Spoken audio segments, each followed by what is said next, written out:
Good morning students, आपका फिर से स्वागत है मेरे यूट्यूब चैनल वीर फिजिक्स क्लासेस में। आज हम बात करेंगे इस वीडियो में क्लास 12th की फिजिक्स यूनिट नंबर 5 जिसका नाम है इलेक्ट्रोमैग्नेटिक वेव। क्लियर? तो यहाँ पर हमारे पास जो है ये यूनिट है वो ज़्यादा लेंथी यूनिट नहीं है, कम टॉपिक साइंस के अंदर और इंटरेस्टिंग भी है। तो सबसे पहले हम बात करते हैं कि जो ये इलेक्ट्रोमैग्नेटिक वेव है ये क्या, इसके बारे में क्या क्या व्यूज आए, साइंटिस्टों ने क्या क्या कहा इंट्रोडक्शन में। उसके बाद हम बात करेंगे डिस्प्लेसमेंट करंट की। तो बेटा मैक्सवेल नाम का साइंटिस्ट था, मैक्सवेल। उसने अपनी मैक्सवेल इक्वेशंस दी जिससे ये पता चला कि एग्जिस्ट की इलेक्ट्रोमैग्नेटिक वेव है। क्या है? इलेक्ट्रोमैग्नेटिक वेव है। उसके बाद और इन्हीं से पता चला मैक्सवेल इक्वेशन से कि जो इलेक्ट्रोमैग्नेटिक वेव है वो स्पेस में ट्रेवल कर सकती है। स्पेस का मतलब अबोव द सरफेस, और इनकी जो स्पीड है वो लाइट की स्पीड के बराबर होती है।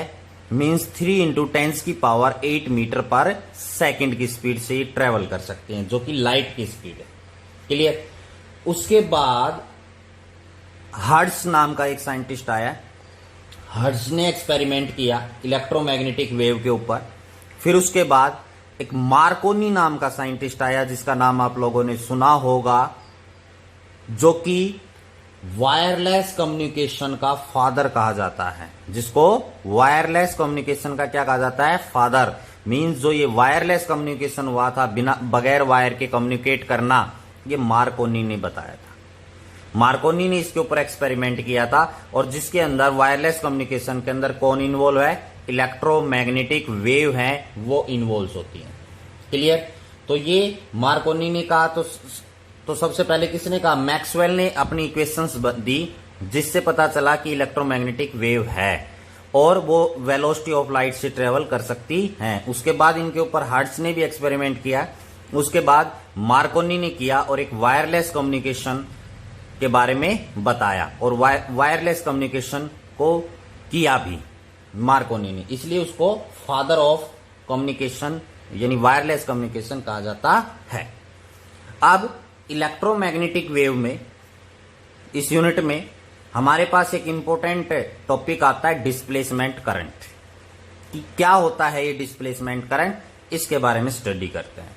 कहता है इट इज दैट करंट, यह वह करंट है displacement current which comes into play, यानी वो कब आता है? इन द रीजन, यानी एक जगह पर, एरिया है कोई भी है उसमें, in which the electric field and electric flux is changing with time. Means displacement current वहां आएगा जहां पर इलेक्ट्रिक फील्ड और इलेक्ट्रिक फ्लक्स है वो विद रिस्पेक्ट टू टाइम क्या हो रहे हैं? चेंज होते हैं। विद रिस्पेक्ट टू टाइम क्या होते हैं? चेंज। तो वहां पर डिस्प्लेसमेंट करंट आता है। बेटा यहां पर हम डिस्कस करेंगे, दो करंट होते हैं, एक तो डिस्प्लेसमेंट करंट हो गया, एक होता है बेटा कंडक्शन करंट। क्या होता है? कंडक्शन करंट भी होता है। ठीक है ना? कंडक्शन करंट कहां होता है? जो वायर में से जब करंट पर पास हो रहा होता है वायर में से, तो वो कंडक्शन करंट होता है। क्लियर? और जहां पर वायर का यानी फिजिकली कांटेक्ट ना हो और तब जो करंट प्रोड्यूस हो रहा है वो होता है डिस्प्लेसमेंट करंट। मींस वो करंट कब आएगा? जब इलेक्ट्रिक फील्ड और इलेक्ट्रिक फ्लक्स है वो विद रिस्पेक्ट टू टाइम क्या हो रहे हैं? चेंज होते हैं। तो वहां पर क्या आता है? डिस्प्लेसमेंट करंट आता है। तो समझ में आया? कंडक्शन करंट कहां पर होगा? जहां पर वायर के थ्रू फ्लो हो रहा है। तो अब हम डिस्प्लेसमेंट करंट को मैथमेटिकली डिस्कस करेंगे कि मैथमेटिकली इसका क्या फॉर्मूला है और कैसे आया, उसके बारे में डिस्कस करेंगे डिस्प्लेसमेंट करंट के। क्लियर? तो आप सभी ने एम्पियर सर्कुटल लॉ पढ़ रखा है। एम्पियर सर्कुटल लॉ जो कि बहुत इंपॉर्टेंट था मैग्नेटिक फील्ड के अंदर। जो क्या होता है कि close line integral B.dl। B क्या है? Magnetic field intensity. एल क्या है? लेंथ। तो डीएल क्या बता रहा है? लाइन इंटीग्रल बता रहा है। ये इंटीग्रेशन का साइन होता है, ये लूप लगा दिए किसका साइन होता है, क्लोज के लिए, क्लोज पाथ के लिए, क्लोज लूप के लिए होता है। Clear? That is equal to mu not time to the current, यानी जो सर्किट में से करंट फ्लो हो रहा है उसके क्या होता है, म्यू नॉट टाइम होता है करंट। क्लियर? तो ये क्या है, एम्पियर सर्किटल लॉ होता है, close line integral. Line integral कहां से पता चला, डीएल से। अगर डीएस होता तो क्या होता, सरफेस इंटीग्रल। क्लियर? और ये लूप लगाई है, इसका मतलब क्या है, क्लोज लूप है, ओपन नहीं है, क्या है, क्लोज है। म्यू नॉट आई के टाइम्स के बराबर होता है। तो ये एम्पियर सर्किटल लॉ है। हम इसकी, तो ये एम्पियर सर्किटल लॉ के अकॉर्डिंग क्या होना चाहिए कि मैग्नेटिक फील्ड जो है, कोई भी एम्पीरियन लूप लेंगे या जैसे कोई भी सर्किट है उसमें मैग्नेटिक फील्ड है, वो क्या होना चाहिए, बराबर होना चाहिए सबके। कोई भी एक सर्किट लेते हैं तो इसका कहने का मतलब क्या है कि यहां पर मैग्नेटिक फील्ड है वो सभी का जगह क्या होना चाहिए, सेम होना चाहिए। लेकिन वो अलग अलग आता है, कैसे आता है उसके बारे में हम डिस्कस करते हैं। तो उसके लिए हम क्या कहते हैं बेटा कि एक कैपेसिटर लेते हैं, पैरेलल प्लेट कैपेसिटर, जो कि फर्स्ट यूनिट के 4th चैप्टर में आपने पढ़ा। ये एक पैरेलल प्लेट कैपेसिटर है जो कि एक बैटरी से जुड़ा हुआ है। यहां पर हम की लगा देते हैं, ये की है, ये बैटरी है, ये पॉजिटिव नेगेटिव, ये प्लेट है इसकी दो, एक पी प्लेट और एक क्या है, क्यू प्लेट। क्लियर? तो हम जैसे ही इस की को प्रेस करेंगे तो करंट है वो फ्लो होगा इस सर्किट में से, इस सर्किट में से करंट क्या होगा, फ्लो होगा। क्लियर? तो यहां पर जब ये वायर है इसमें से करंट क्या हो रहा है, फ्लो। तो हम क्या डिस्कस करने वाले हैं कि भैया यहां तो वायर जुड़े हुए हैं लेकिन पी प्लेट और क्यू प्लेट के बीच में फिजिकल कांटेक्ट नहीं है, यानी ये दोनों एक दूसरे से टच नहीं है। फिर भी जो करंट है वो पी प्लेट से क्यू की तरफ क्यों चला जाता है, यानी ऐसा क्या हुआ इसके बीच में कि करंट है वो पी से कहां चला गया, क्यू की तरफ चला गया। क्लियर?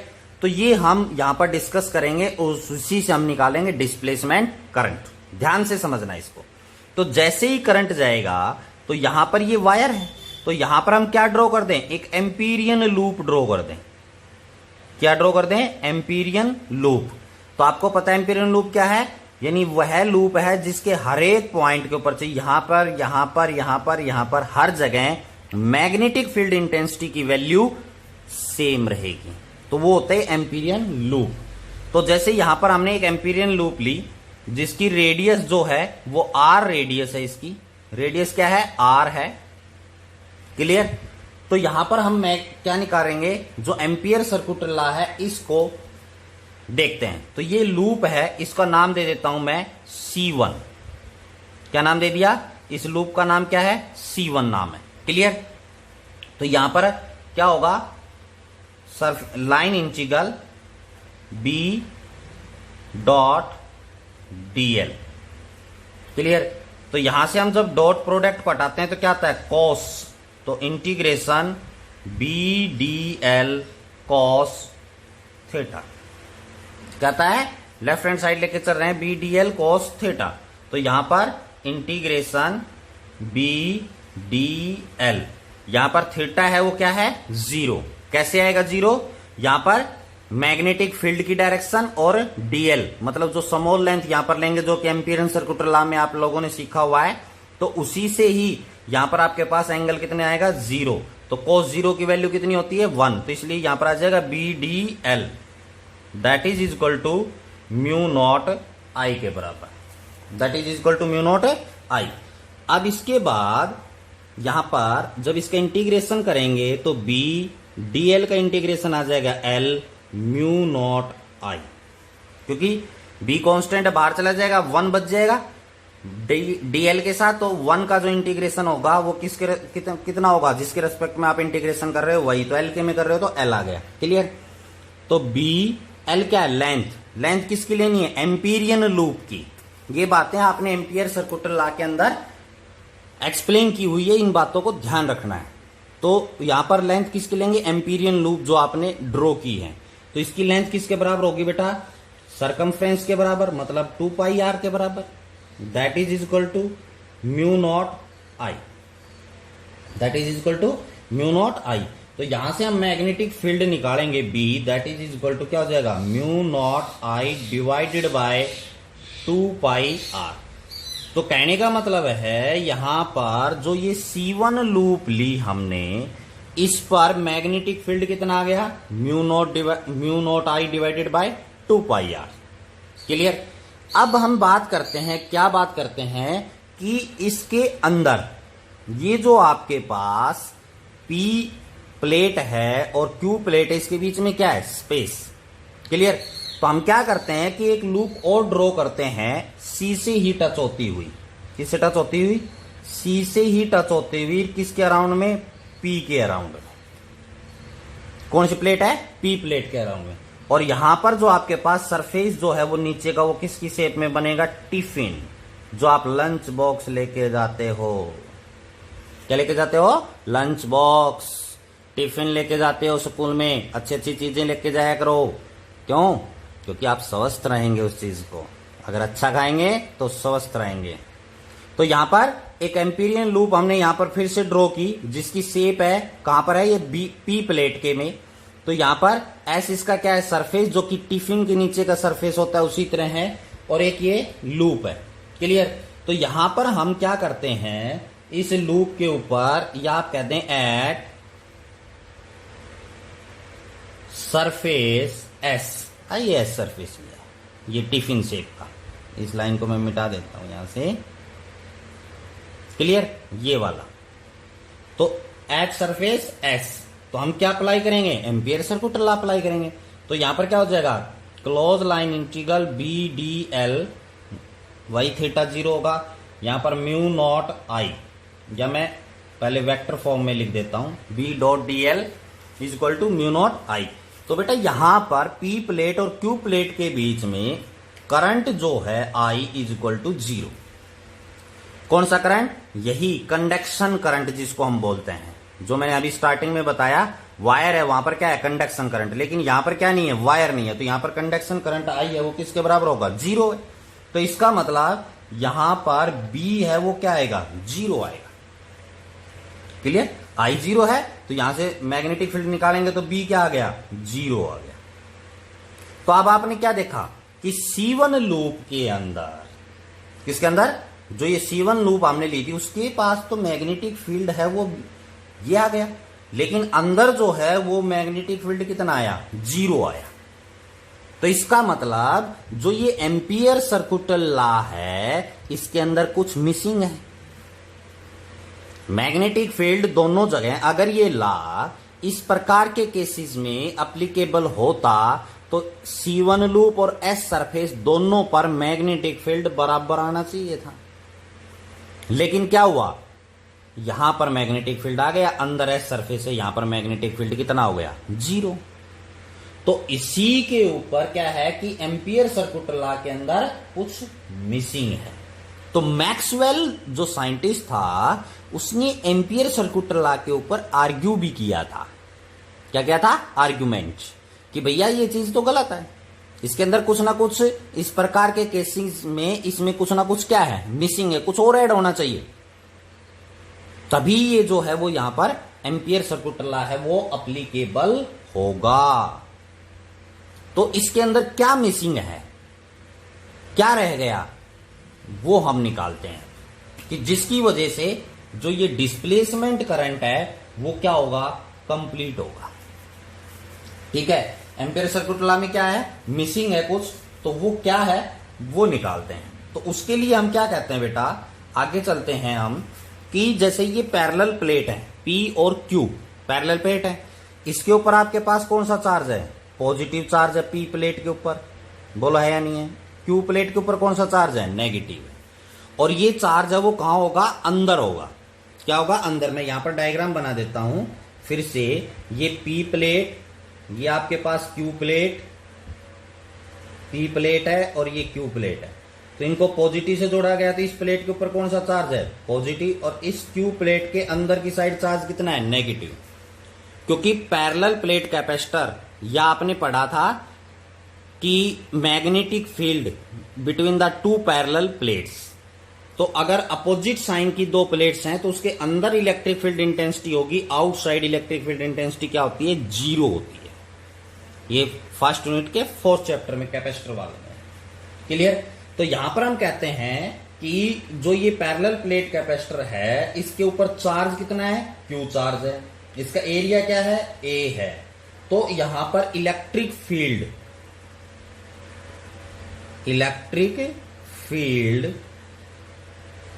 बिटवीन प्लेट्स, जो ये दो प्लेट्स हैं इनके बीच में इलेक्ट्रिक फील्ड किसके बराबर होगा, E that is equal to sigma by epsilon not, पढ़ा हुआ है आप लोगों ने। और आउटसाइड कितना होगा, जीरो। अगर ये सेम साइन की प्लेट होती तो अंदर जीरो होता, बाहर इलेक्ट्रिक फील्ड इंटेंसिटी होती। तो अंदर electric field intensity sigma by epsilon not, और सिग्मा क्या है, सरफेस चार्ज डेंसिटी, जो कि चार्ज अपॉन एरिया होता है। किसके बराबर होती है, चार्ज अपॉन एरिया। तो यहां पर sigma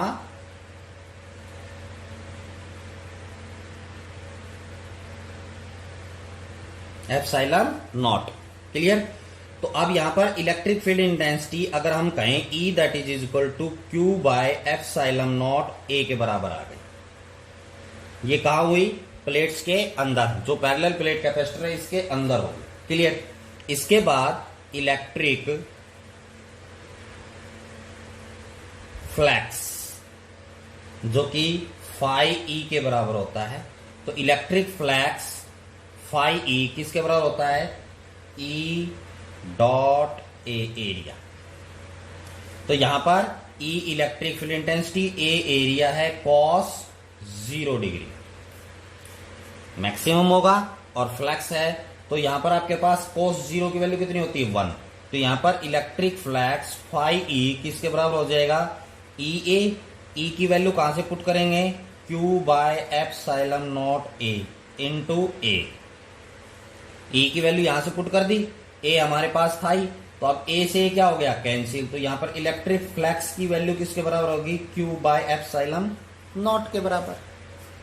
Q by epsilon not, जो ये पैरेलल प्लेट्स हैं इनके बीच में फ्लक्स है वो क्या होगा, Q by epsilon not. Clear? अब हम क्या करते हैं कि यहां पर rate of change of flux निकालते हैं, क्योंकि यहां पर डेफिनेशन में मैंने लिखा कि इलेक्ट्रिक फील्ड चेंज हो और इलेक्ट्रिक फ्लक्स चेंज हो विद रिस्पेक्ट टू टाइम। तो यहां पर D phi E by D T, ये क्या होगा, rate of change of flux, बराबर होगा किसके, यहां पर कैसे लिखेंगे, D by D T. Flux phi की वैल्यू किसके बराबर है बेटा, Q by epsilon not. Flux की वैल्यू किसके बराबर है, D by D T, Q by epsilon not. तो अब इसका मतलब, इसका जब हम करेंगे तो डिफरेंशिएशन, तो 1 बाई एप्सिलॉन नॉट बाहर, अंदर क्या बच जाएगा, D Q by D T. किसके बराबर बच जाएगा, D Q by D T के बराबर बच जाएगा। क्लियर? अब मैं इसको इधर लिखता हूं, यहां से इसके बाद आपने इधर देखना है, यहां पे लिख देता हूं।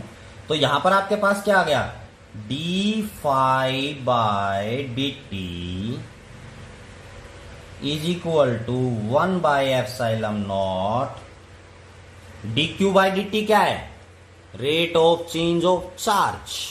तो rate of flow of charge भी आप कह सकते हैं, जो कि किसके बराबर होता है, करंट के। तो यहां पर ये जो करंट का नाम दिया, ये दिया डिस्प्लेसमेंट करंट, मतलब आई डी।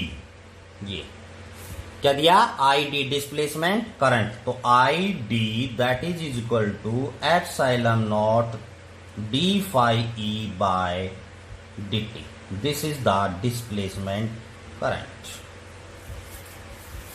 ये क्या आया, डिस्प्लेसमेंट करंट। आई डी इधर रखा, एप्सिलॉन नॉट को उधर ले गया, epsilon D phi by D T. तो यहां पर डिस्प्लेसमेंट करंट है वो किसके बराबर होगा, जहां पर इलेक्ट्रिक फील्ड और इलेक्ट्रिक फ्लक्स चेंज होंगे। तो यहां पर क्या हो रहा है, इलेक्ट्रिक फ्लक्स है वो चेंज हो रहा है, क्योंकि इलेक्ट्रिक फील्ड आएगा तभी क्या आएगा, फ्लक्स आएगा। D phi E by D T, rate of change of flux हो गया। तो ये किसके बराबर आ गया, डिस्प्लेसमेंट करंट के बराबर आ गया। तो डेफिनेशन में यही बात की थी, displacement comes into the region in which electric field और electric flux change with time. तो यहां पर इन दोनों के बीच में पी प्लेट और क्यू प्लेट के बीच में कोई फिजिकल कांटेक्ट नहीं है, फिर भी करंट पी से क्यू की तरफ गया, क्यों गया, उसके लिए ये रिस्पॉन्सिबल है कि भैया इन दोनों प्लेट्स के बीच में इलेक्ट्रिक फ्लक्स जो है वो चेंज हुआ। इलेक्ट्रिक फील्ड और इलेक्ट्रिक फ्लक्स की चेंज होने की वजह से इनके बीच में डिस्प्लेसमेंट करंट है, कंडक्शन करंट नहीं है। क्या है? डिस्प्लेसमेंट करंट है इन दोनों प्लेटों के बीच में जब फिजिकल, और कंडक्शन करंट क्या है? नहीं है। क्लियर? तो यहां पर जो मैक्सवेल ने आर्ग्यू किया था, तो यहां पर एम्पियर सर्किट लॉ के अंदर कुछ मॉडिफिकेशन होगा। क्या होगा? मॉडिफिकेशन। क्लियर? तो वो क्या मॉडिफिकेशन होगा? उसने कहा कि यहां पर जो ये करंट है ना, इस करंट, ये जो कंडक्शन करंट है, इसमें एक डिस्प्लेसमेंट करंट ऐड और होगा। क्या ऐड होगा? डिस्प्लेसमेंट करंट और ऐड होगा। तब जाकर ये इक्वेशन जो है यानी एम्पियर सर्किट लॉ की, ये क्या होगी? इस प्रकार के केसेस में कंप्लीट मानी जाएगी। क्लियर? तो यहां पर ये जो डिस्प्लेसमेंट करंट है, इसे हम बेटा मैक्सवेल डिस्प्लेसमेंट करंट भी बोल सकते हैं। क्या बोल सकते हैं? मैक्सवेल डिस्प्लेसमेंट करंट भी बोल सकते हैं। क्लियर हो गया? ये बातें आपके समझ में आ गई। हमने एम्पियर सर्किट लॉ की हेल्प ली और इसकी वजह से मैग्नेटिक फील्ड निकाला यहां पर। तो देखा दोनों जगह मैग्नेटिक फील्ड अलग अलग आ रहा है, तो इसका मतलब इसमें कुछ मॉडिफिकेशन की आवश्यकता है। तो मैक्सवेल ने इसके लिए आर्ग्यू भी किया, तो मॉडिफिकेशन कर ये चीज सामने आई कि यहां पर इसमें डिस्प्लेसमेंट करंट ऐड और होना चाहिए। क्लियर? तो यहां पर जो डिस्प्लेसमेंट करंट ऐड होगा और नई जो इक्वेशन आएगी एम्पियर सर्किट लॉ की, वो क्या आएगी? Integration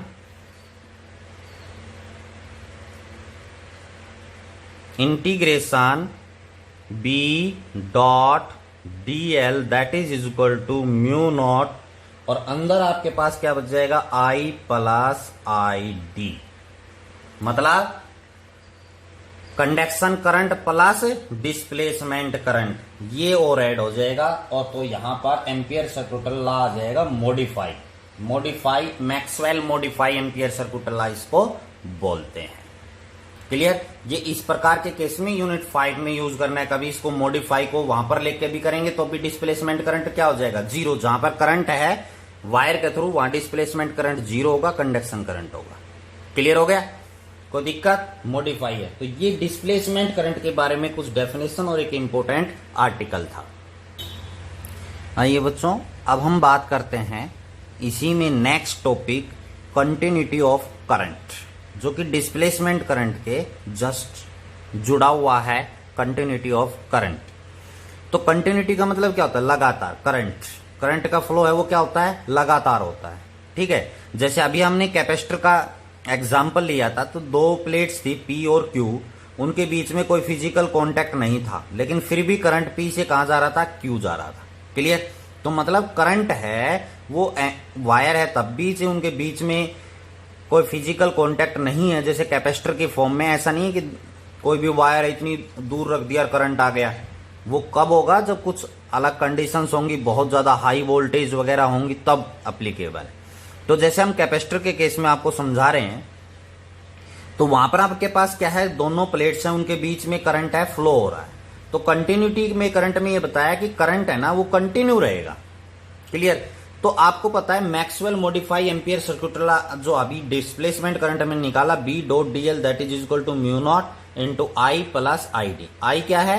conduction current, I D क्या है? Displacement current. तो इसको समझाने के लिए हम क्या कहते हैं कि जैसे एक पैरेलल प्लेट कैपेसिटर ले लिया, क्या लिया? पैरेलल प्लेट कैपेसिटर लिया,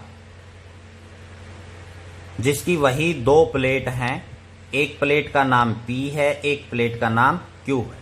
इनको हमने एक बैटरी से जोड़ा, पॉजिटिव नेगेटिव, एक की लगा दी,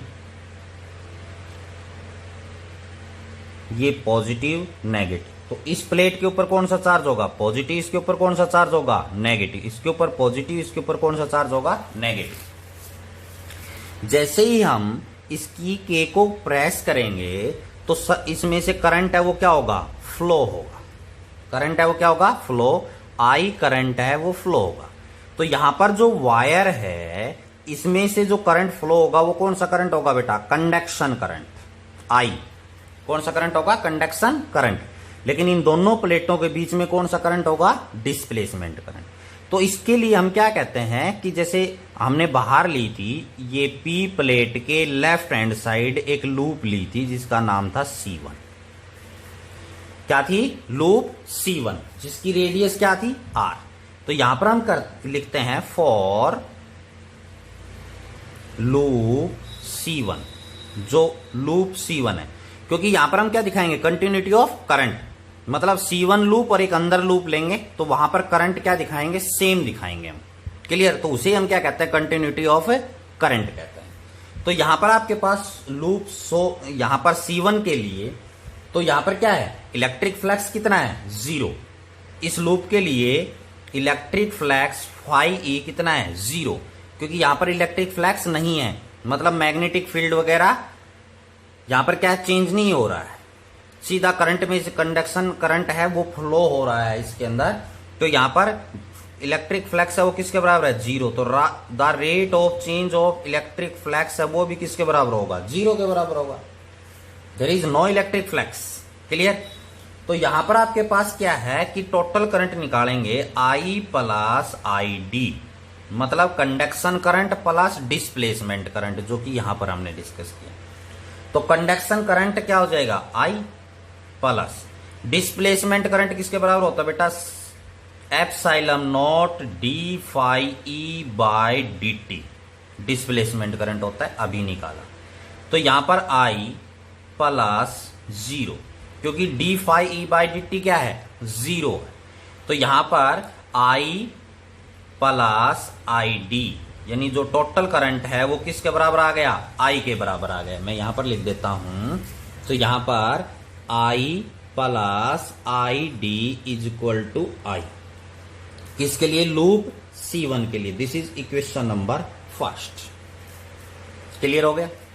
अब इसके बाद हम क्या करते हैं कि जो ये प्लेट है P और Q, इसके बीच में और प्लेट P के राइट हैंड साइड एक लूप और लेते हैं जिसका नाम है C2। क्लियर? लूप लेते हैं C2। तो यहां पर आप क्या लिखेंगे? For loop C2। Clear? C2 loop के लिए। तो यहां पर भी आपके पास क्या है? अब जर्नल सी बात है, मैंने आपको बताया था यहां पर कोई वायर या फिजिकल कॉन्टेक्ट नहीं है, तो यहां पर जो कंडक्शन करंट है I है वो 0 के बराबर होगा भैया। करंट क्या होगा? 0, मतलब I यहां पर 0। यहां पर I 0 नहीं था, यहां डिस्प्लेसमेंट करंट 0 आया है आपका। तो यहां पर I इज इक्वल टू क्या होगा? 0। तो यहां पर I plus I D is equal to 0 plus epsilon not D phi E by D T. I 0 हो गया। तो यहां पर यानी इसकी जो I प्लस आई डी की वैल्यू आई वो epsilon not D phi E by D T है, इसकी वैल्यू बुलाई या नहीं है। तो हमने क्या प्रूव करना है अब यहां पर भी कि ये जो I प्लस आई डी है ना वो I के बराबर हो। जैसे ये इक्वेशन नंबर फर्स्ट में आया C1 लूप के लिए, तो यहां भी क्या हो? I ही आना चाहिए। तो उसके लिए हम क्या करते हैं? तो D phi E by D T. अब रिवर्स चलते हैं, जैसे डिस्प्लेसमेंट करंट में कहा था रिवर्स। यहां पर ये इक्वेशन नंबर सेकंड नाम दे देता हूं। तो अब आपको पता है ये जो दोनों प्लेट हैं P और Q, इसके बीच में इलेक्ट्रिक फील्ड इंटेंसिटी होती है जो कि सिग्मा बाय एप्सिलॉन नॉट होती है। क्लियर? सिग्मा जो है surface charge density, charge upon area होता है। क्या होता है? Charge upon area. अब इसी प्रकार इलेक्ट्रिक जो फ्लक्स है वो किसके बराबर होता है? Electric field intensity into area. तो इलेक्ट्रिक फील्ड इंटेंसिटी क्या है? Q divided by A epsilon not into A। तो एरिया से एरिया क्या हो जाएगा? कैंसिल। तो यहां पर जो इलेक्ट्रिक फ्लक्स है वो क्या हो जाएगा? Q bye epsilon not. Q bye epsilon not. Clear? तो यहां पर आपके पास जो है, अब हम क्या करते हैं कि जो ID है ना डिस्प्लेसमेंट करंट, वो किसके बराबर है, epsilon not D phi E by D T होता है। क्या होता है, D phi E by D T. तो यहां पर I D that is equal to epsilon not D by D T. इसकी जगह क्या पुट कर दूं मैं, फ्लेक्स की जगह Q by epsilon naught put कर दूं। तो यहां पर I D that is equal to epsilon naught से एप्सिलॉन नॉट कैंसिल हो जाएगा। तो यहां क्या बचेगा, D Q by D T बचेगा। तो I D that is equal to D Q by D T क्या है, rate of change of charge या rate of flow of the charge, जो कि किसके बराबर है, करंट के बराबर, जो कि किसके बराबर होता है, करंट आई के बराबर होता है। क्लियर। तो यहां पर आप क्या करेंगे, फ्रॉम इक्वेशन सेकेंड, इस equation I plus I D that is equal to ये एप्सिलॉन नॉट फाई ई, जो कि डिस्प्लेसमेंट करंट है, इसकी जगह क्या आ गया, आई आ गया। इसकी जगह क्या आ गया, आई आ गया। लिख दिया नहीं, डिस्प्लेसमेंट करंट है तो किसके बराबर है, आई के।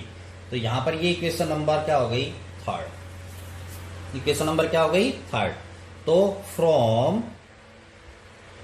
Equation first and third, first ये रही, थर्ड ये रही, ये C1 लूप के लिए, ये C2 लूप के लिए। तो C1 में भी करंट कितना, I, C2 में भी करंट कितना, I। तो यहां पर from equation number first and third continuity of current can be observe.